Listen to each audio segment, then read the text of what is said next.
I still remember the day of my husband's funeral. Everyone was dressed in black, the church filled with flowers and hushed voices. But as I walked in, I realized something that cut deeper than grief itself. There wasn't a single seat saved for me. His family, the very people I had stood beside for decades, looked at me like I didn't belong there at all. I caught their whispers, the sideways glances, the smirks that said more than words ever could. So I stood quietly at the back, my heart breaking but my face calm. They thought they had humiliated me. They thought they had erased me from my own husband's farewell. I said nothing. I didn't fight. I didn't even ask why. Because deep down I knew something they didn't. I stayed silent that day, but 3 days later, when the lawyer read my husband's will, they would regret every single thing they did. When I look back on my life, I can honestly say I gave it all to my family. Not in a loud, dramatic way, but in the quiet, steady way that mothers and wives often do. My story didn't begin with riches or status or even recognition. It began with love, and a promise I made to a man I thought I'd walk beside until the very end. I met my husband when I was just 19 years old. I was young, naive, and full of dreams. He was ambitious, determined, and charming in a way that made me believe I could trust him with my whole heart. And I did. When we married, we didn't have much. We had a small apartment with secondhand furniture, barely enough to make rent, and big plans for the future. But we had love, and at the time, that was all I needed. When he decided to go to night school to build his career, I was the one who worked double shifts to pay the bills. I picked up jobs that most people wouldn't want. Waiting tables, cleaning houses, babysitting other people's kids, just so he could study and move forward. I didn't resent it. I told myself, this is what a wife does. We sacrifice together so we can rise together. And when the children came, 3 of them, one after another, my life became even less about me and more about everyone else. I woke up before sunrise to pack lunches, wash uniforms, and make sure every little detail was perfect. I cooked from scratch, not because I had to, but because I wanted my children to have warm meals that made them feel cared for. I went to every parent-teacher conference, every recital, every sports game, even when I was bone-tired from working late into the night. But while I was doing all of this, while I was building a home and keeping our family together, I started to notice how his family, my in-laws, looked at me. To them, I was never enough. Not smart enough, not classy enough, not wealthy enough, not the kind of woman they had wanted for their son. I remember one Christmas early in our marriage. We had saved up for weeks so I could buy his mother a beautiful scarf I knew she had been admiring in the store window. I wrapped it carefully, tied a ribbon around it, and handed it to her with a smile, hoping it would finally show her that I cared. She opened it, barely glanced at it, and set it aside without a word. Later that evening, I overheard her whispering to one of her daughters, saying, "Cheap. She'll never fit into this family." That moment burned into me. I wanted to cry, but I held it in. For the sake of peace, I smiled, pretended I hadn't heard, and carried on with the evening as though nothing had happened. That was my pattern. Over and over, they would cut me down, belittle me, exclude me, and I would stay silent, swallowing my pride for the sake of my husband and my children. When family gatherings came, I was the one cooking in the kitchen while they laughed together in the living room.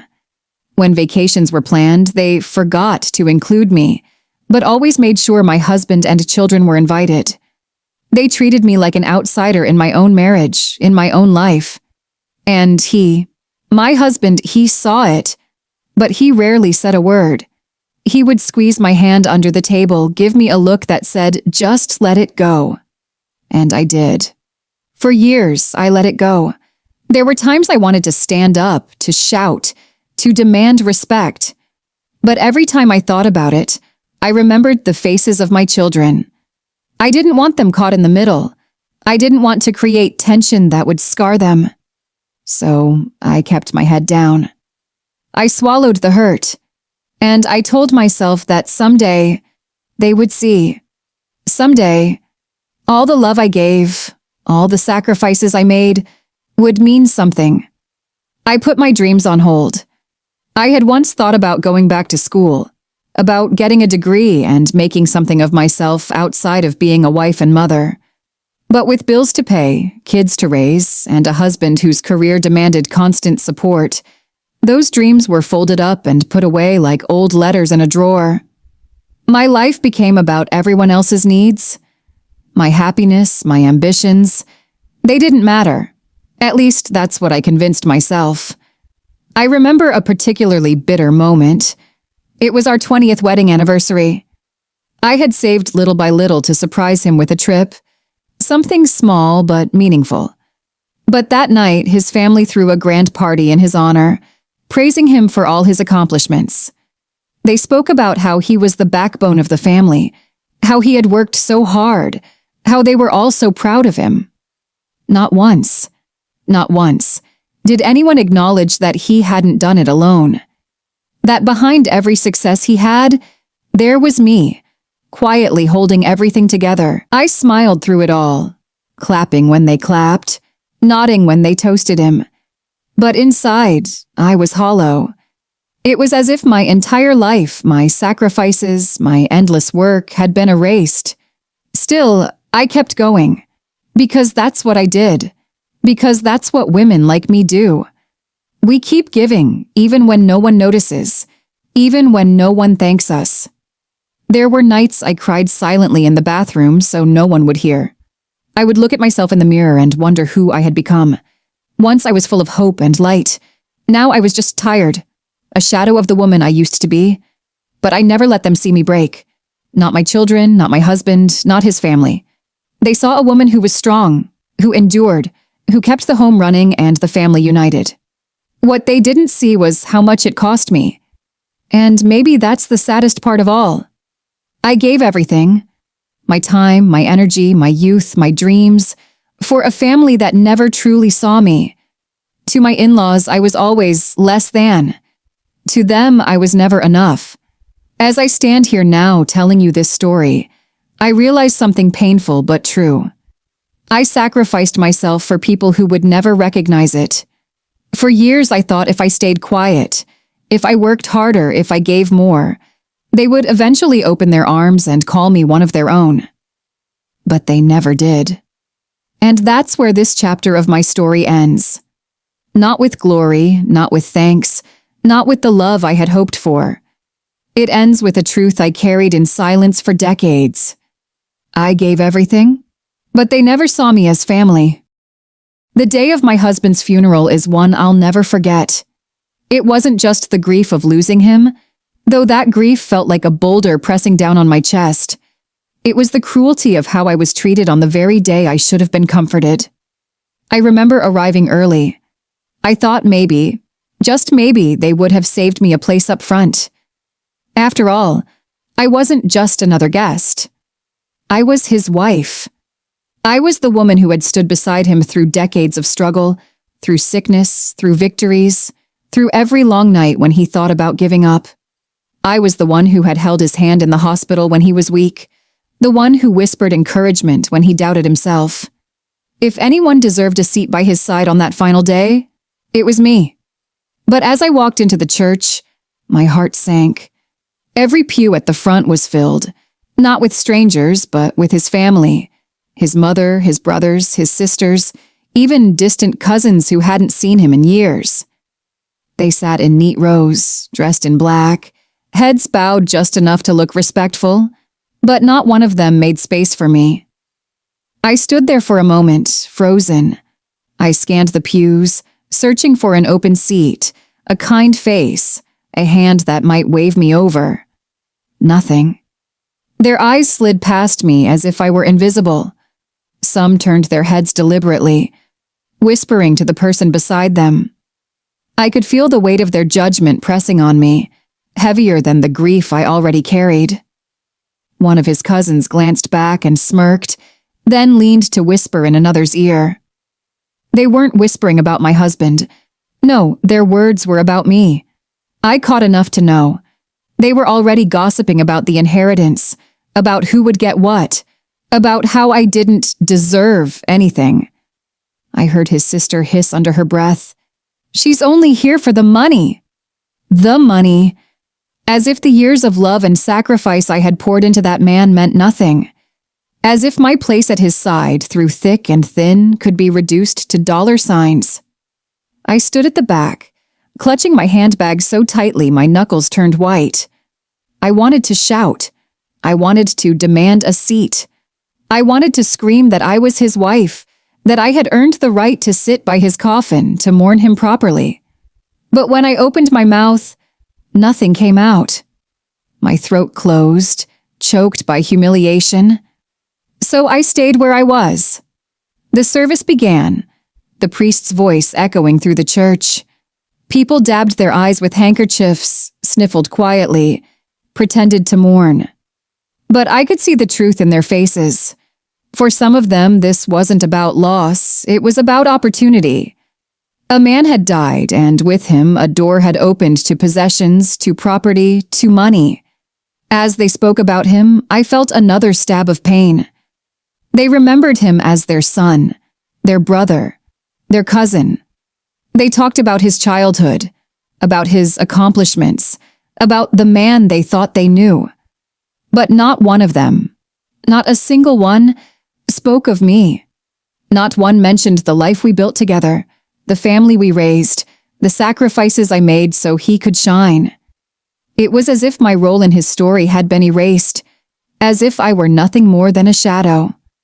At one point, the priest invited family members to share memories. I considered standing, walking to the front, and speaking my truth. But before I could, his sister jumped up, tears streaming down her face, though I knew they were crocodile tears, and spoke of how devoted he was to his family. Her family. She never once mentioned me, the woman who had been at his side for more than 30 years. The applause, the nods, the sympathetic looks she received. It was unbearable. My hands trembled. I dug my nails into my palms to keep from collapsing under the weight of it. I wanted to cry, but I wouldn't give them the satisfaction of seeing me break. The coffin sat at the front, surrounded by flowers, yet I felt a million miles away from him. The man I loved lay there, silent, while the people who had never truly understood him rewrote his story without me in it. When the service ended, I lingered in the back, hoping someone, anyone, would come to me, offer a word of comfort, a seat in their car for the procession, a hand on my shoulder. But they all filed out, whispering to each other, shooting me quick glances, their lips curling into knowing smirks. One of them brushed past me and muttered, "Don't think you'll be getting much." He knew where his loyalties really were. The cruelty in her voice cut me deeper than any knife could. And so I followed behind them, not as his wife, not as his partner in life, but as a stranger, a ghost at her own husband's farewell. At the graveside, it was the same. No seat, no acknowledgement, just cold stares and whispers. I stood in the back, the wind biting at my face, my tears freezing on my cheeks. As the coffin was lowered into the ground, I wanted to scream, to throw myself on it, to say goodbye the way a wife should. But I didn't. I stayed silent, because in that moment, I realized something. They wanted me invisible. They wanted to erase me from his life, from his death, from everything we had built together. They wanted me broken, humiliated, forgotten. So I let them think they had won. I lowered my head, folded my hands, and stood quietly in the shadows. Outwardly, I gave them exactly what they wanted. A silent, defeated woman too weak to fight back. But inside, deep in my chest, something began to stir. A quiet strength, a steady flame that had been smothered for years, flickered back to life. I stayed silent that day. I let them mock me, belittle me, erase me. But 3 days later, when the lawyer read my husband's will, they would learn just how wrong they were. And in that moment, standing at the back of his funeral, I promised myself one thing. I may have been invisible that day, but I would not remain invisible forever. They wanted me invisible. I let them think they had won. After the funeral ended, I thought perhaps the worst was behind me. I had endured the humiliation of standing in the back of the church, the whispers, the stares, the cruel exclusion. I told myself, go home, grieve in peace, let the day pass. But I was wrong.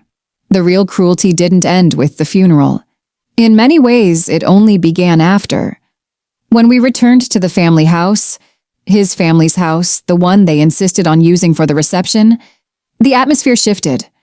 On the surface, it was supposed to be a gathering of mourning, a place where people shared stories and comforted one another. But in truth, it was a spectacle. Tables laden with food, drinks flowing as though it were a celebration rather than a farewell. I slipped into the corner quietly, still numb from everything that had happened. I hadn't eaten all day, but my stomach twisted too much to take even a bite. I just stood there, watching, listening, absorbing every word. And that's when I heard them. His siblings were gathered near the fireplace, plates of food in their hands, glasses of wine raised like they were toasting to their good fortune. Their voices weren't hushed anymore. The pretense of mourning had ended. Now their true selves emerged. "Did you hear?" one of his brothers said, his voice dripping with smugness. "The house on Cedar Street. It's practically mine already. He told me years ago he wanted me to have it. Can't wait to get my hands on it." Another chimed in, laughing. "Well, I've got my eyes on the lake cabin. That place will make the perfect summer spot for my kids. Finally, something good coming out of all this." And then his sister, the one who had cried the loudest during the service, wiped away a fake tear and said with a smirk, "Oh, please. You all know he adored me. Most of it will come to me. The jewelry, the accounts, maybe even the business shares. She," and here her eyes flicked toward me across the room, "she'll be lucky if she gets a dime. Honestly, I don't think he even left her anything. She was never really one of us." The laughter that followed was sharp, cruel, cutting through the air like broken glass. I stood frozen, my nails biting into the palms of my hands. I wanted to march over there and tell them the truth, that their brother had loved me, that he had valued me, that the life we built was not theirs to claim. But I stayed silent. My throat burned with unshed tears, my chest ached with anger, but I did not speak. Because in that moment, I realized something powerful. Silence is not always weakness. Sometimes silence is strategy. I let them laugh. I let them boast. I let them strip me bare with their words, certain that I was nothing more than a temporary shadow in their lives. But inside, deep in the quiet corners of my mind, I whispered to myself, if only they knew what was coming. The arrogance didn't stop there. As the evening wore on, they grew bolder. His cousins began speculating about bank accounts, about investments, about the cars he had owned. "That old Rolex of his?" one cousin said with a grin. "I know exactly what pawn shop will give me top dollar for it. It'll pay for a nice vacation." Another raised his glass and added, "To freedom. Finally, no more having to deal with her constant nagging at family dinners. He should have left her years ago. Now she'll just fade away." Their laughter echoed through the room, each word slicing into me like a knife. I excused myself quietly, walking down the hallway to the bathroom. Once the door was shut behind me, I gripped the sink and stared at my reflection in the mirror. My face was pale, my eyes swollen from crying. I hardly recognized myself. For years I had kept my dignity by enduring in silence, but at that moment, I felt something shift. I whispered out loud, just to myself, if only they knew what was coming. Those words steadied me. They became a promise, a quiet vow I carried inside as I dried my tears and walked back into the lion's den. I rejoined the room, keeping my expression calm, neutral. They wanted to see me broken, but I would not give them that satisfaction. I sat alone at a small table, sipping water, listening to every word, every boast, every cruel laugh. His brother leaned across the room at one point, locking eyes with me as he said, "You know, it'll be interesting to see what scraps you're left with. Maybe we'll throw you a bone, let you stay in the guest house, if you ask nicely." More laughter, more smirks, more cruelty. I forced myself to remain still, to breathe deeply, to let their words wash over me without breaking my mask. Because I knew, that within just a few days, all of their arrogance would crumble. They thought they were clever, that they had already won, that my husband's death had erased me from his life. But they didn't know what he had written. They didn't know what he had left behind. They didn't know that the lawyer had called me personally, insisting that I be present for the reading of the will. I thought of that moment, of the faces they would make when the truth was revealed. I thought of their smug smiles twisting into shock, of their laughter dying in their throats, of their whispers turning into stunned silence. And so I sat there, calm, composed, a quiet storm brewing beneath my skin. The night dragged on, each word from their lips fueling the fire inside me. They divided up possessions that weren't theirs. They celebrated a victory they hadn't earned. They reveled in my silence, mistaking it for defeat. But I knew better. When I left that evening, I walked out the door with my head held high. Not because I hadn't been wounded. I had deeply. But because I carried a secret they didn't. A secret that would change everything. As I stepped into the cold night air, I whispered once more to myself, if only they knew what was coming. And in 3 days' time they would. 3 days passed after the funeral. 3 days of silence, of whispers behind my back, of smirks and cruel words from his family echoing in my mind. 3 days of loneliness, where I sat in the quiet of my home, staring at the empty chair where my husband once sat, holding his coffee cup, smiling at me as though nothing in the world could ever go wrong. Those 3 days were heavy with grief. But they were also heavy with something else. Anticipation. Because I knew what was coming. On the third morning, I dressed carefully. A simple black dress, modest but elegant, the same one I had worn to the funeral. I didn't put on much makeup, just enough to hide the dark circles under my eyes. I wasn't there to impress anyone. I was there to bear witness to the truth my husband had left behind. The lawyer's office was downtown, a tall brick building with polished brass handles on the doors. As I arrived, I saw them all gathered outside.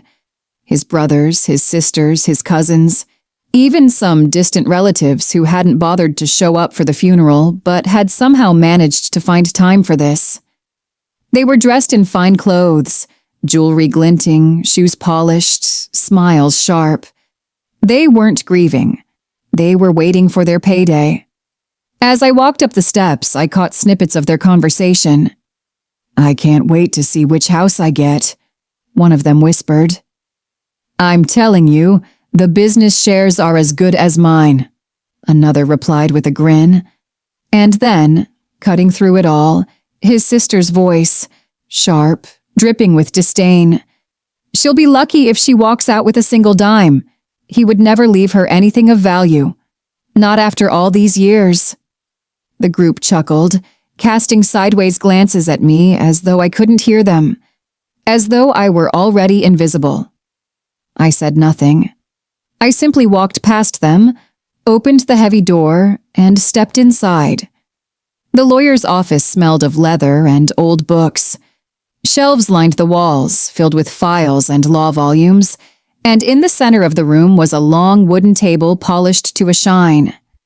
At one end sat the lawyer, an older man with silver hair and sharp eyes that missed nothing. Papers were stacked neatly before him, and as he adjusted his glasses, he gave me a look that said, "You'll want to stay strong for this." The family poured in behind me, filling the chairs with eager anticipation.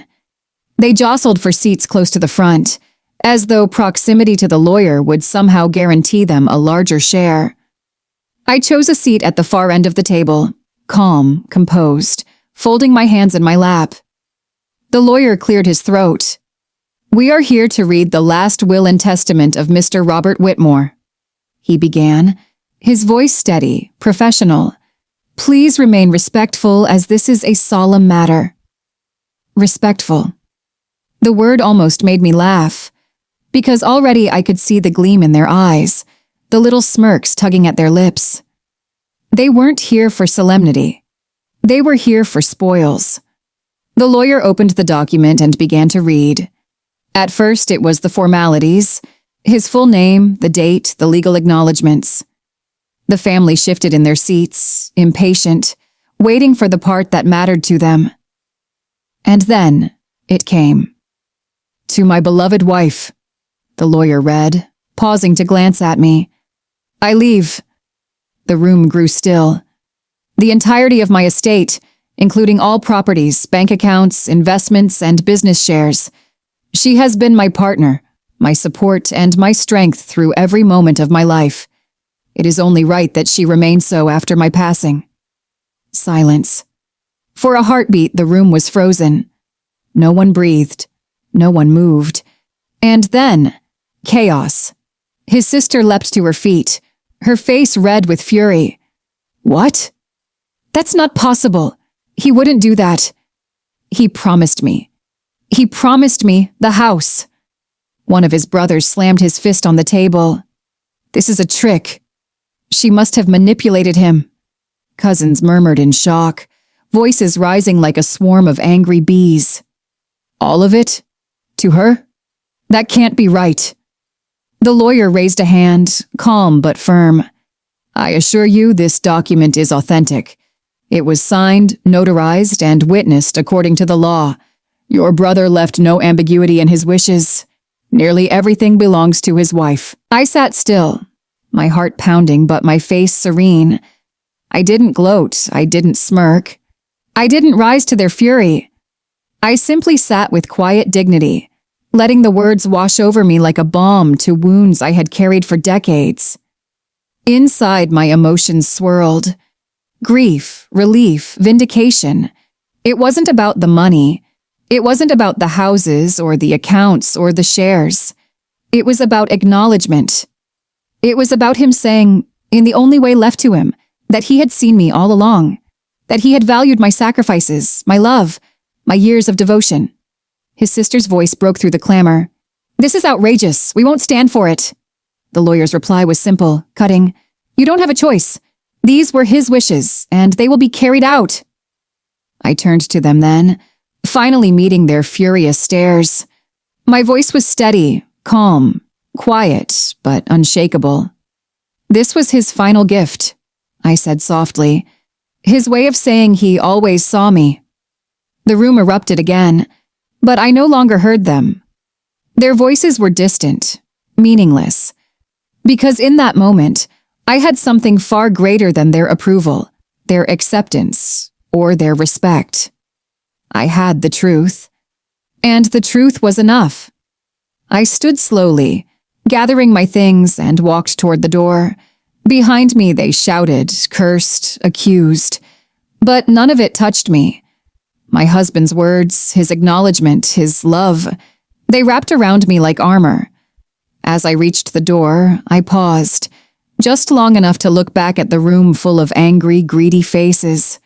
For years they had made me invisible. For years they had mocked me, belittled me, erased me from their version of his story. But now the story had been rewritten, by his hand, in his words. And there was no erasing me anymore. I left the lawyer's office with my head high, my steps steady. I wasn't broken, I wasn't defeated, I was vindicated. And though grief still clung to me, heavy and sharp, there was also peace. Because now I knew. He had always seen me. And this was his final gift. With my husband's will now fully executed, the weight I had carried for decades began to lift.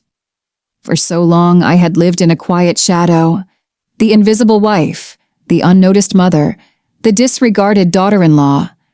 But now, everything had changed. I held in my hands not just wealth, not just assets, not just the material things they had coveted, but the ultimate power to reclaim my life. It began subtly. I didn't rush to flaunt my inheritance or confront anyone with grand gestures. Instead, I let time do its work. The first signs came almost immediately. Calls began trickling in, timid at first, hesitant as if they weren't sure whether they were welcome. His sister was the first to reach out. Her voice was careful, polite, almost fake. I just wanted to check in, she said. See how you're doing. Perhaps we could talk about the estate. Maybe there are things we can work out? I listened quietly, a small smile tugging at the corner of my lips. Her tone carried a thinly veiled edge of desperation, and it only confirmed what I already knew. She had believed, just as the others had, that she could manipulate me, bend me, and claim whatever she wanted. I replied gently, firmly, without malice. Thank you for checking in. I am doing well. As for the estate, everything has been decided according to my husband's wishes. There is nothing to discuss. The silence on the other end of the line was telling.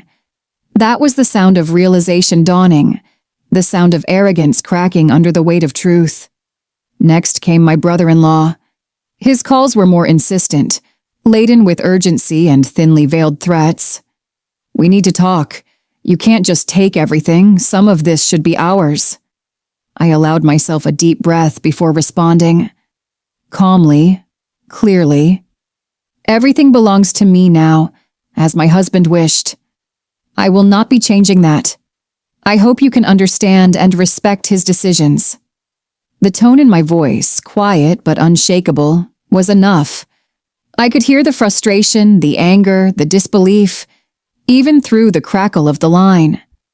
They had mocked me for years, laughed at me for my supposed weakness, treated me as though my presence was a nuisance, and now, suddenly, I was untouchable.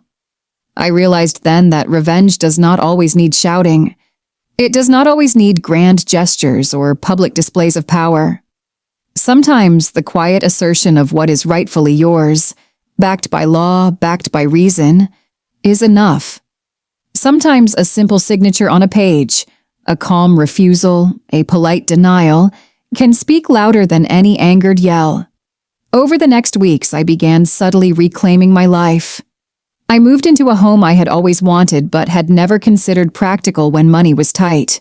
The space was mine, carefully curated, filled with warm light, personal touches, and reminders that I was finally living for myself. I hired help to manage the estate, people I trusted, people who treated me with respect and dignity. Every time a relative tried to insinuate themselves into my affairs, I politely but firmly closed the door. They called, emailed, texted, or even showed up at my property, hoping to manipulate, charm, or intimidate. And every time I said the same thing. Everything has been handled. I am focused on my life now. I hope you can understand and respect that. Their desperation became almost comical over time. I received one particularly memorable visit from a cousin who had spent years dismissing me as weak, irrelevant, and invisible.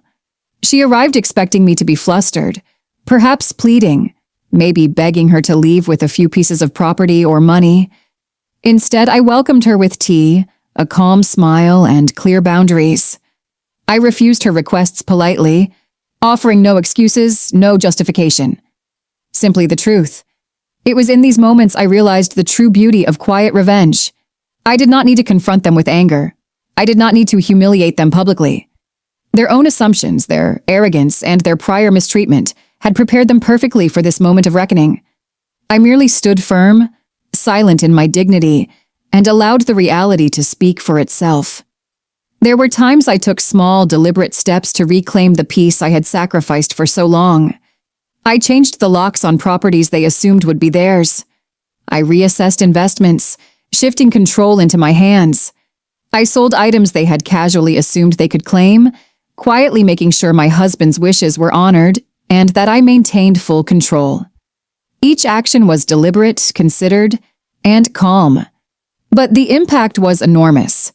The most satisfying moments were often silent ones. Watching them arrive at properties, fully confident they could take what they wanted, only to find themselves politely turned away, forced to leave empty-handed. Receiving panicked messages about bills, payments, or access, messages they would have never sent if they had truly respected me. Listening to whispers at family gatherings, whispers that quickly fell silent when they realized I had full control, and that their old assumptions no longer held sway. Through all of it, I maintained my composure. My exterior remained calm, polite, and composed, even as my inner satisfaction grew. Every phone call, every visit, every moment of begging or manipulation from them only reinforced my resolve. They had mocked me for years, and now the tables had turned. I also began rebuilding my own life in meaningful ways. I traveled, something I had rarely done while caring for my children and supporting my husband. I pursued hobbies that had been long neglected. I reached out to friends I had lost touch with over the years, reconnecting with people who saw me for who I truly was. It was liberating. Through all of this, I carried a lesson that had taken decades to fully appreciate. Revenge does not always require noise, anger, or spectacle. It does not need confrontation. Sometimes silence, paired with unwavering resolve and the quiet authority of a signature, a decision, a boundary, is far more powerful than any shouted accusation or public display. I reflected on that often as I walked through my home, as I sat in my office signing documents that once would have terrified me, as I sipped tea on my terrace while the same relatives who had mocked me scrambled for my attention. Their desperation and confusion were proof that dignity, patience, and restraint often speak louder than rage. And in these moments, I felt a deep sense of peace. Not just satisfaction or triumph, but true peace.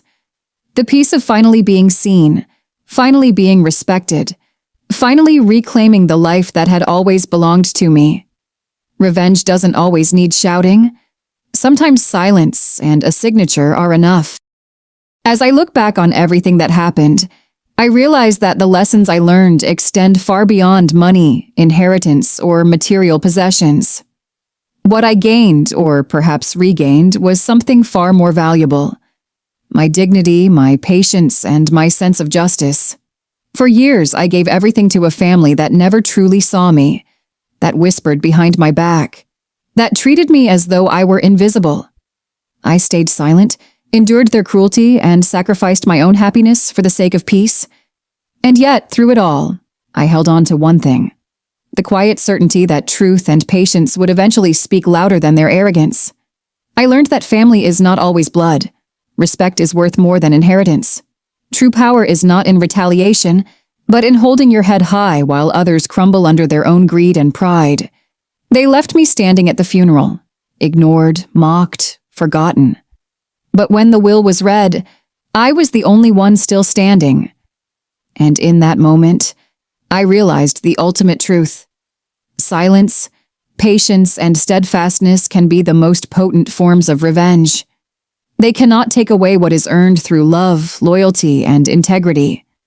I walk forward now with peace in my heart, dignity intact, and a life fully my own. A life I will never again let anyone diminish.